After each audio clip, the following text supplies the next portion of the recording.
Hey everybody, welcome into Territory Talk, the official podcast of the Florida Panthers, presented as always by Baptist Health, the official sports medicine provider of the Florida Panthers. Doug Plagens, Jameson here with you, recording on a game day. Not something we always do, but the situation calls for it today, not just because you have the Panthers, winners of 3 straight, taking on the Tampa Bay Lightning, winners of 8 straight. That's not going to be the main focus of our conversation today. It's the big news from over the weekend. The Panthers acquiring Seth Jones from the Chicago Blackhawks. Huge news, and we can dive right into it here. We have a lot of sound coming up, a lot of reaction from a number of different folks on the deal. We'll hear from Seth himself here over the course of this edition as well. But Jameson, I have to say, first and foremost, we texted about it right after it happened. To me, a no-brainer move. You do it every single time, especially when you have a contending roster that's one that is in a window where it can continue to win. When you can acquire Seth Jones without disrupting your everyday lineup at all, it's a move you make every single time. 100%. And if you are someone that talks to me off to the side and is in my DMs or things like that, this is a guy that I personally wanted for this team for the last 2 months. And we might get to some of the counter arguments that have been presented. Yeah, maybe we'll talk about some of those both sides points. Of the coin here. But just from a personal perspective of me being my own fantasy general manager, I would have made this move 10 times out of 10.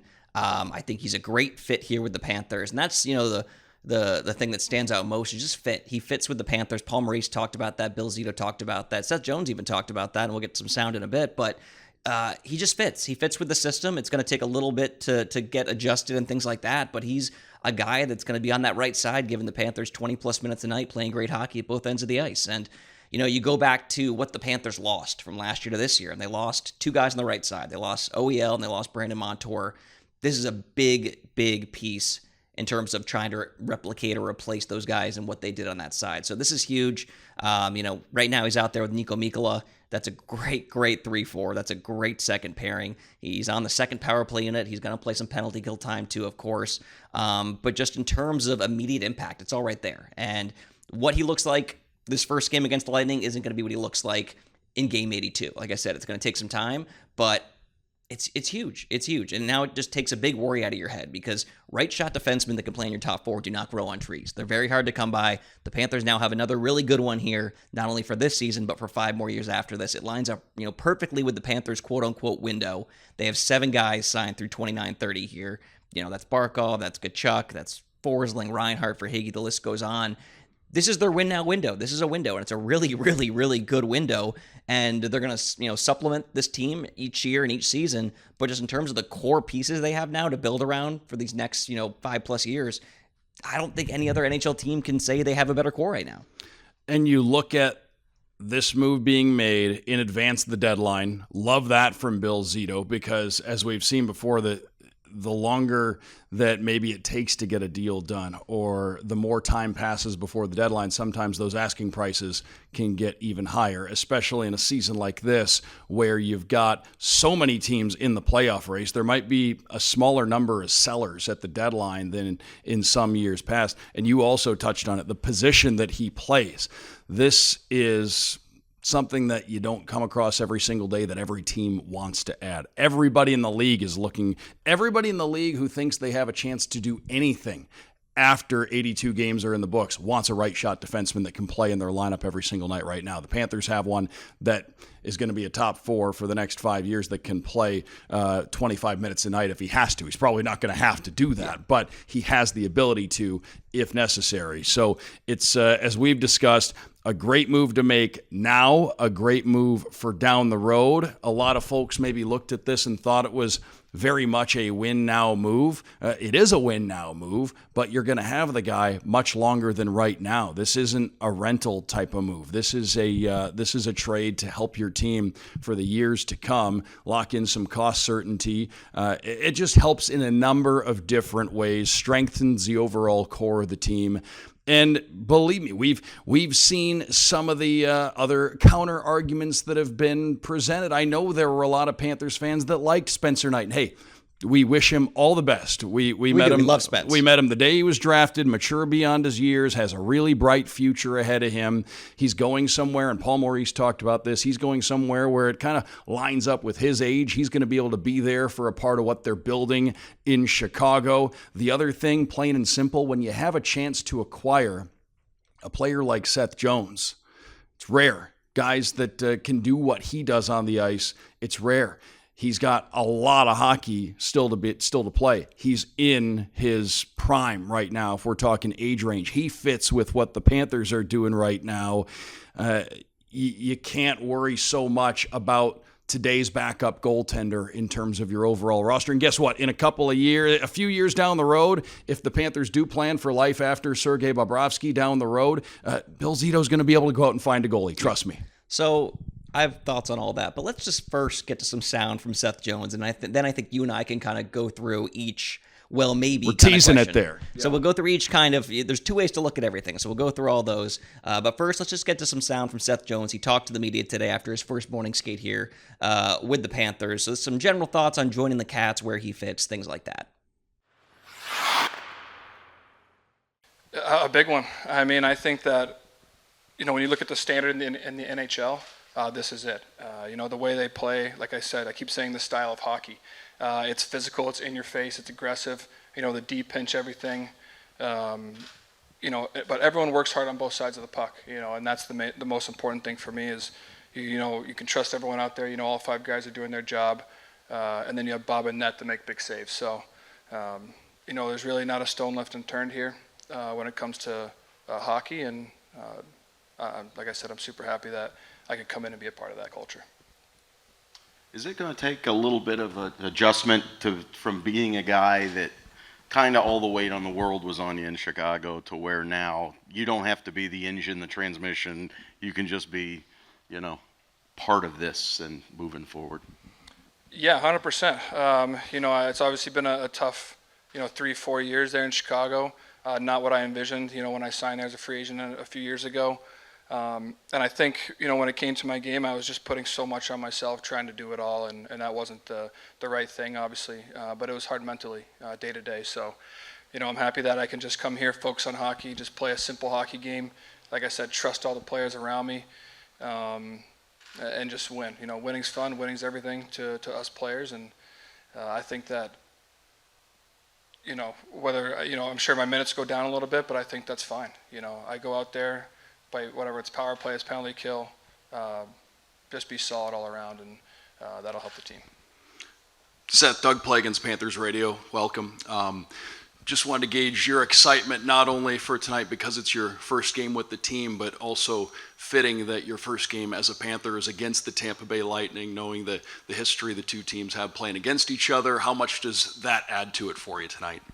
It definitely adds to it. I think when you watch every single game that Florida and Tampa play each other, it's like a war, out there. And both teams are trying to prove a point every time they play each other, because obviously the playoff matchups. But in the regular season, it does matter. You want to be hard. You want to show the other team that you're there and in their face. And it's definitely a heightened kind of energy, I think. And I'm sure I'll feel it a little bit more tonight for the game. A heightened energy, a heightened hatred, so to speak, toward Tampa, and I'm excited that this is the first game on this stage. Seth, you kind of hit on it off the top. Jessica Blaylock with Script Sports, by the way, do the TV broadcast. You hit on it off the top to have a goaltender like Sergei Bobrovsky to play in front of, just a solid group of blue liners that you're going to add to, highly skilled forwards that you know how tough they've been to play against throughout the years. Just curious, are there a handful of players in particular that you're just really excited about getting to know in that dressing room, especially knowing what a great reputation they have playing so hard for one another? Well, I think, I don't know if it's maybe one specific player, but, obviously it's great being with Bob again. Watching him in Columbus, I was 21 when I got traded there, or 20, maybe just turning 21, but I was still a kid, and seeing how Bob prepared every game, and, you don't talk to Bob on game day. He's just so locked in every day. And he's a rock back there for us, and he's a big part of the winning culture here and a big part of why they won last year. So I was excited to see that again, of course. because it really starts with him. He doesn't say much, but it really does. And obviously Barkey, you hear nothing but great things about him. It starts with your best players and how they work and how they prepare every day, and then it trickles down the lineup. So, I'm just happy to, like I said, step into that culture, hopefully add to that culture, and add to the winning hockey that we have here. So great to hear from Seth. And we felt the excitement. We were both sitting 2 feet away from him. Beaming might be a good word. He's very happy. I love the quote that he said about leaving his parka back in Chicago. He's really excited to play in South Florida. And just what he said about the Panthers. They're the standard. He's coming to a team that's the standard. You go from the second to last team in the NHL to the current team that's the current cream of the crop in the NHL, the defending Stanley Cup champions. It's going to bring something out of you. So, just great to hear from him, hear that excitement. And like I said, a guy I think we're both looking forward to getting to know over the next 5 years here or so. So it's going to be great. Really happy to have him. But Doug, like I said, there's 2 ways to look at a trade. So let's kind of go through here and kind of look at, both sides of Seth Jones and what this means for the Panthers. So the first one that you hear some people say on Twitter or whatever is that his play's diminished. He's lost a step. Well, you look at his numbers this year, 27 points, 7 goals, 20 assists for the Blackhawks, while averaging 24 minutes and 30 seconds of ice time per game. So he's their number one. He's their workhorse there in Chicago. And like I said, on the points-wise, the second to last team in the NHL, but I think just in terms of how they look every day, maybe the worst team in the NHL in terms of just what they're dealing with right now. So it's not been good. It's not been good. So I just don't think you can judge a player in that situation. But that being said, you look at what Jones has done throughout his career. Before he started playing on these subpar teams, he was pretty much always top 20 for Norris. He was always, being, an elite two-way player. Of course, he was younger then. But that being said, 30's not old for an NHL defenseman. He's got a lot of good years left. But I just don't think you can judge a person's play, even though, like I said, I'm happy with the 27 points on the Blackhawks. Ain't bad. I don't think you can judge a player in a situation like that because, as you and I were saying before we got on recording, when you're on a really bad team, after the goaltender, the person that takes the brunt of it is your number one defenseman. And he was tasked with a lot every single night. And you know what, Doug? He still got the job done some nights. But more than anything, for him to go from being that guy, the number one guy on a bad team, to now maybe being the third most important option, maybe fourth, just being a 3-4 guy on the defense with Niko Mikkola, to being that guy, it's going to bring out the best in him. He's going to be able to play freer. He's going to be able to, make more out of his minutes, and he's just going to be a better hockey player, and I'm excited to see that. And I think maybe, I'm trying to just go throughout his career in my mind. This might be the first time in his career in a long time where he hasn't had to be the guy. Obviously, he gets drafted super high in Nashville. He gets to play with, Shea Weber and those guys.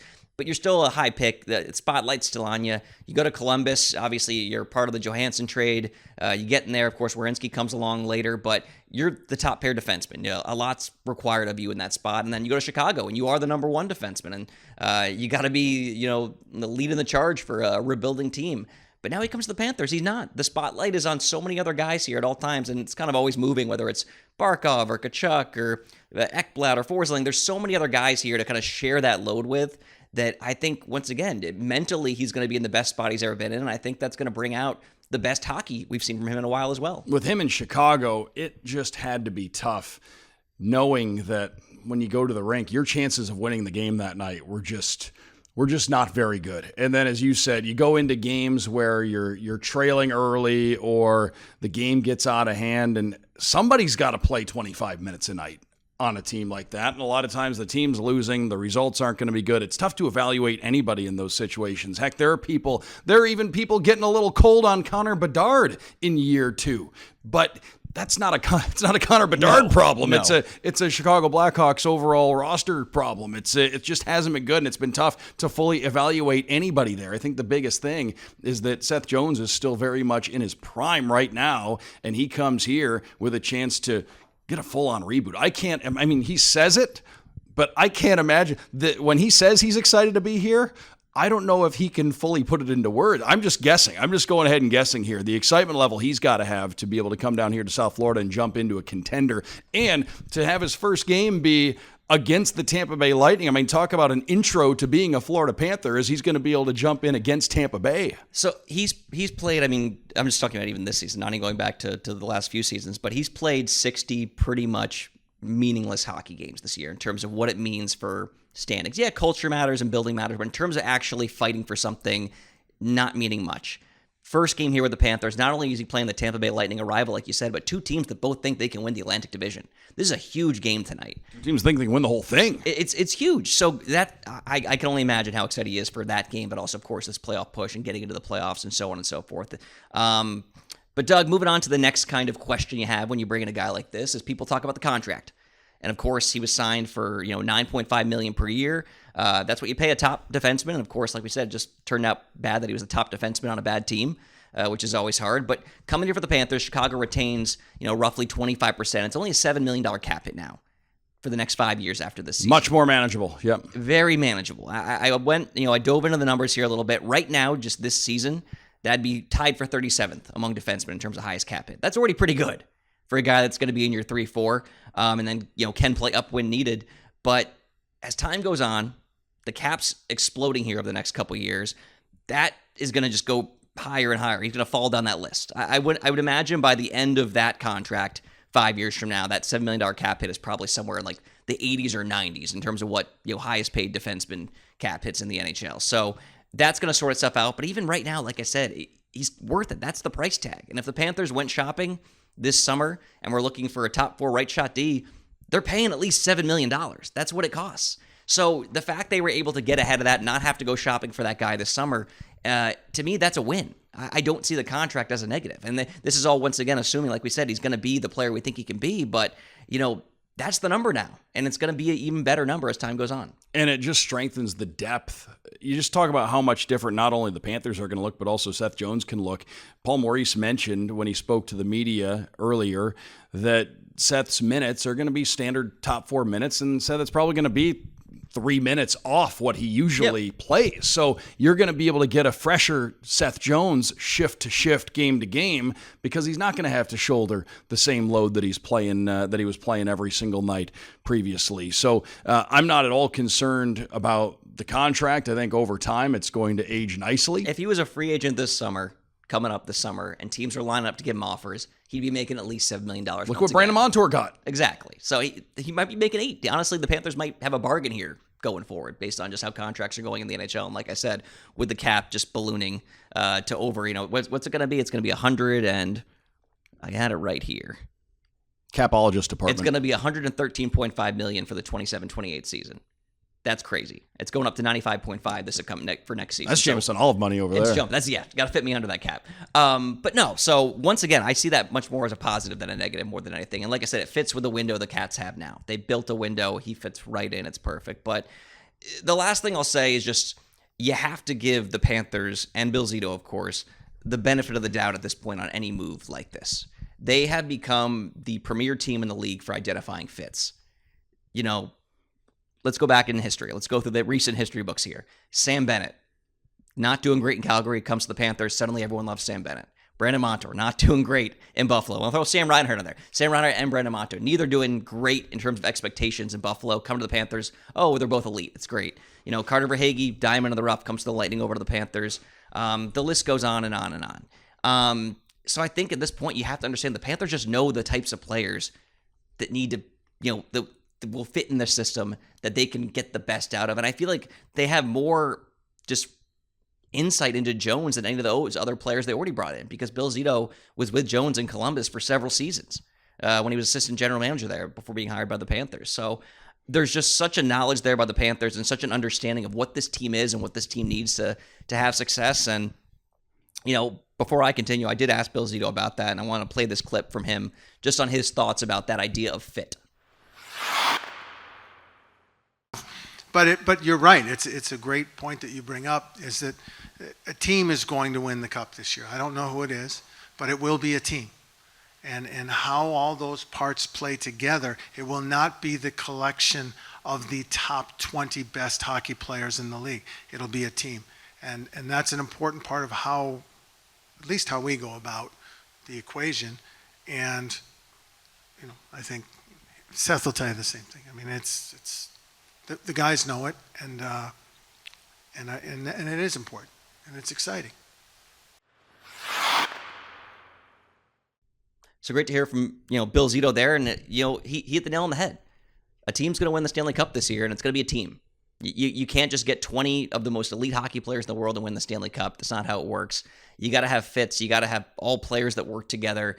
And the Panthers, once again, think they might have the best team in the NHL with the addition of Seth Jones. So it's funny to me that you see anyone at this point question anything like that. And Doug, the last time the Panthers traded a first-round pick and a young up-and-coming goaltender, they got Sam Reinhart, and that worked out. So you got to spend assets and money to make things happen. And you know what, Doug? Looking around the NHL, the teams that aren't making bold moves, that aren't doing things like this, they're either treading water or they're already tanking. They're at the bottom of the standings. We discussed this the other day when we were just brainstorming after the trade happened, but look at the last 4 teams to win Stanley Cups. The Panthers, Vegas, Colorado, Tampa Bay.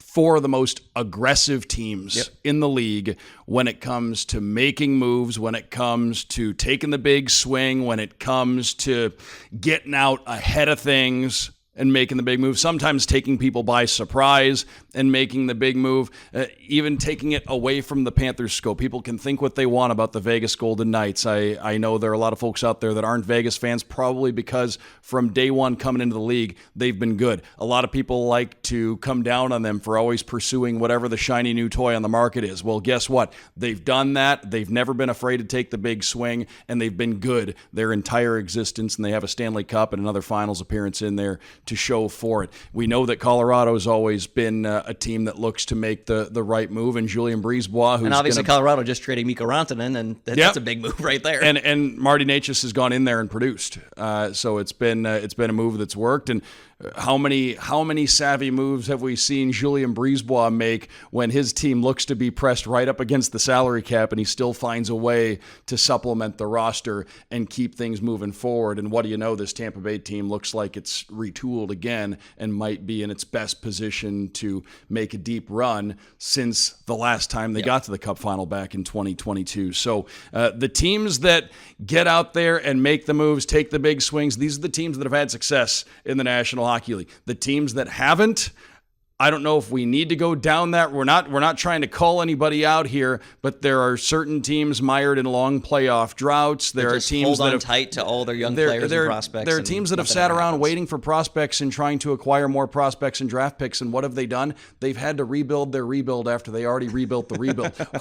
That's just not any way to get anybody excited. So the Panthers are in a window to contend, and they're going to stay in a window contend, and they're going to do so with another really nice defenseman in the mix for a number of years to come. Yeah, and the last thing to get into is obviously we talked about Spencer. And like we already said, we have all the respect in the world for Spencer Knight. We love Spencer Knight. Great guy. Love talking to him. I'm honestly very happy for him that he's going to Chicago because he gets a chance to be the guy now. He's going to be the number 1 there for the foreseeable future. It's going to be tough early on. That's a rebuilding team, but he's going to be a part of that rebuild. He'll be able to, really attach himself to that community and that team. And him and Connor Bedard are obviously going to have a great relationship and kind of be 2 pillars there now for that team that is hoping to contend several years from now. And when things are going well with the Chicago Blackhawks, let's just say you're not buying a meal in that city. We've seen what it looks like when the Blackhawks are the toast of the town, and he's got a chance to be a part of that, down the road. Yeah, and you look at, now what the Panthers have, and this is the only other thing I've seen on social media is people say, well, who's our goaltender of the future? Does it matter? Does it matter that you don't know? How far ahead are you looking? Because I think we have a lot of people here in South Florida, and it's understandable that for 20 years of their fandom of the Panthers, all they could do was look at the future. It's all they were sold on was we're drafting this guy that's going to be the future, and this is all the future. All these picks we're getting loading up, these prospects. It was always selling the future. The Panthers are in the present. They're in a window, like we said. They're in the best window maybe in the NHL just in terms of roster build right now. They're here to win now, and Bob's the guy right now. He's been great again this year. We've seen what he's done in the playoffs the last 2 years. He's got 1 year left after this year. After that, who knows? But regardless, the Panthers have Bob right now. And when it comes to who that next guy might be after Bob, whenever that is, because like he said, the Panthers window here isn't just the next 2 years. It's the next at least 5-6 years maybe. And that's just this current window with the guys they have. So it's looking really good. But I find that goaltenders in the NHL are like, you're not going to get this reference, but Harry Potter, the room of requirement. When teams need a goaltender, they present themselves. They become available. You look at, the Washington Capitals this past summer, you know what? They've got Logan Thompson, and he's been great. You look at, all the goaltenders that Vegas has had during their playoff runs. They've had Robin Lehner. They've had Aiden Hill. They had Logan Thompson. Teams that need goaltenders find a way to get a goaltender. And I think when the time does come for the Panthers, especially with their goaltending excellence department led by Roberto Luongo, whether it's developing a guy internally, because the Panthers do have some intriguing prospects in the pipeline, or just going out and finding a goaltender via trade or via free agency, Doug, they're going to find a goaltender when they need that next goaltender. They're out there. And I know there's some folks out there saying, oh, well, look at the teams that have just tried to go out and find a goaltender, plug him in, and hope that it works. And, Stuart Skinner might be good. Is he great? We don't know. Look at Carolina the last few years. Freddie Anderson, great goalie when he's healthy, but that hasn't been an every night thing. Toronto, they've lacked in the goaltending department. Some people probably say they've had everything but the goaltender. Maybe that changes this year with what they've had there. Old buddy Anthony Stolar's there playing well, and Joe Wall, but we'll have to wait and see there. So there are people saying, oh, no, you need your workhorse. You need your guy. You need to identify the guy. We're talking a couple of years down the road. Every year, goalies are getting drafted. Every year, guys are becoming available in free agency, and you only start one, and you only roster two of them at the NHL level. And again, getting back to the point you made a few minutes ago on a different topic, Bill Zito, his hockey ops team, they deserve all the benefit of the doubt here. If this team has a need, Bill Zito's always been 2-3 steps ahead of all of us when we try to dissect what's going on. You don't think that he's at least looking around saying, what could it be down there? If a need for a goalie arises 3 years from now, trust me, Bill Zito will take care of it. And I'm actually intrigued by a couple of Panthers goaltending prospects. I mean, specifically the two guys over in Russia they have right now, 2 recent draft picks. You have Dennis, pardon the pronunciation of the name here, but Gab Drakomanov. Dennis Gab Drakomanov over there right now in Russia. And then Kirill Geramasiuk, who's also over there. He's been a prospect for a couple seasons now, but both those guys have excellent numbers over there in Russia's, whether it's the VHL or the MHL, their second and third tier leagues over in Russia. I'm excited to see those guys when they come over because we really don't know much about them. All I see is the numbers, and I've seen a couple clips here and there, but the numbers speak to me, and there's intriguing prospects. And then, of course, down in Charlotte, you have Cooper Black, who's in his first pro season, the largest goaltender of all time in my book. What is he, 6'7" now? He is 6'8" what they list him at, right? He's got great numbers down in Charlotte, but of course, when you're that large, that's maybe even a bigger curve of learning as you adjust to the pro game, but he's looking good right now. I've loved Olaf Glippert since the Panthers drafted him. He's playing in the SHL right now, getting his first taste of pro hockey over in Sweden. So there's prospects in the pipeline. The goaltending excellence department gets to basically draft at least one a year. It's kind of their thing. And let's not forget, there's going to be college free agents down the road. There's going to be international signings. The Panthers love international signings. So we don't have to worry about this today. But like we said, when the time comes, the Panthers are going to have a goaltender. And the Panthers, of course, bring in a familiar face. We'd be remiss if we didn't bring up that Chris Driedger back in the mix here as a member of the Florida Panthers, backing up Sergei Bobrovsky, and a luxury for the Panthers. And that's why when you go into a season, you want to have 3 guys at least on your organizational depth chart who could come in and win you a game at the National Hockey League level. You always see the most successful teams going, a couple rungs down the ladder in the organizational depth chart. So Chris Driedger into the mix. He was brought back in the offseason. He's been one of the goaltenders down in Charlotte this year, comes in. That's an NHL backup goaltender. That's a guy who knows the role, knows the job, fits into the locker room, still knows a lot of the people here, and is a great locker room guy. So excited to see him back as a Florida Panther as well. Yeah, no, and obviously Driegs just has so much comfort here. Paul Murray said he knows the way to the rink. He's been with the Panthers on and off for a couple of years. Obviously, played some great hockey. I think save percentage around .930 during his short stints here with the Cats. But I know the numbers down in Charlotte aren't what Driegs is used to, but I don't judge a guy by that. I judge a guy by what I see here in the NHL. So he's going to play, especially at the Panthers. This is their goaltending tandem from here down to the playoffs. Panthers have a lot of back-to-backs coming up. I think maybe 5 more. So we're going to see some Chris Driedger here. Yeah, that's at least 5 guaranteed games. Yep, and we're going to see him play, and he's a guy that, not only does the team have comfort in, but like I said, the guys in front of him do. A lot of those players know him. They know how he plays. He's a great personality. He'll be great in the locker room. We all know that. I know he's probably thrilled to be back here in South Florida. He loved it here. So it's a comfortable move. It's a move you can feel confident in. And, of course, like we said, come playoff time, it's Bob's net. Bob's the guy once again. And just like I said, based on how the last 2 playoff runs have gone, you got to be excited about that. But like I said, Doug, whenever time comes, the Panthers, whether it's this upcoming season, the season after that, 5 years down the road, the Panthers know what they're doing when it comes to their goaltending, for sure. It has always worked out for them, and they have a whole department dedicated to making sure that it's always on top of its game. So, again, excited to see how all of this is going to play out. I think we've covered the big news and the trade from every possible angle. Quick rundown of what lies ahead. The Panthers on this homestand, and, well, they've got Tampa Bay tonight at the time of this recording. It's going to be a 7 o'clock face-off Thursday, and a big one against the Columbus Blue Jackets. Talk about a team that's surged up the standings and had a couple of big wins over a team they're battling with. Detroit won that outdoor game. Columbus did. So that's going to be a good Columbus team coming in on Thursday night.